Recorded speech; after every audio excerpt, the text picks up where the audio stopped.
জীবনের প্রতিটি মুহূর্তেই বাবা লোকনাথ পাশে থাকেন, তিনিই স্বপ্ন পূরণ করেন। জীবনের সবথেকে সংকটের মুহূর্তে রক্ষা করেন বাবা লোকনাথ। তিনি সবসময়ের ভরসা যোগান। লোকনাথ ব্রহ্মচারী দেখানো পথে চললে জীবন অত্যন্ত সুন্দর ও সুরক্ষিত হতে পারে। জীবনের প্রতিটি মুহূর্তেই বাবা লোকনাথ পাশে থাকেন, তিনিই স্বপ্ন পূরণ করেন। বাবা লোকনাথের কৃপায় প্রতিটি দিনই নতুন করে সৃষ্টি হয়ে থাকে। দেশের বিভিন্ন প্রান্তে বিপুল সংখ্যক ভক্ত বাবা লোকনাথের উপাসনা ও আরাধনা করেন। চলার পথে অনেক সময় অনেক সমস্যা জীবনকে আচ্ছন্ন করে থাকে। বাবা লোকনাথ এমন শক্তি দেন যাতে জীবন অত্যন্ত সুন্দর হয়ে থাকে। বাবা প্রতিটি মুহূর্তেই ভক্তদের পরামর্শ দিতেন সৎ পথে চলার, সৎভাবে জীবনযাপন করার।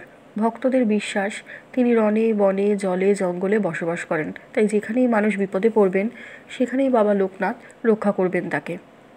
বাবা লোকনাথের কৃপায় সংসার আরও সুখের হয়। তিনি সর্বত্র আছেন পৃথিবীর বিভিন্ন প্রান্তে। বাবা লোকনাথ সবসময় রক্ষা করে থাকেন। জীবনের বিভিন্ন জটিল থাকা যাবতীয় সমস্যার সমাধান হয় বাবার আশীর্বাদেই। বাংলার ঘরে ঘরে বাবার আরাধনা হয়ে থাকে। তিনি ভক্তদের সবসময় সৎ জীবনযাপন করার পরামর্শ দিতেন। বাবা লোকনাথের প্রিয় খাবার অমৃতি মিছরি। তিনি মানুষের মনকে মিছরির মতো সুন্দর করার আদেশ দিয়েছিলেন।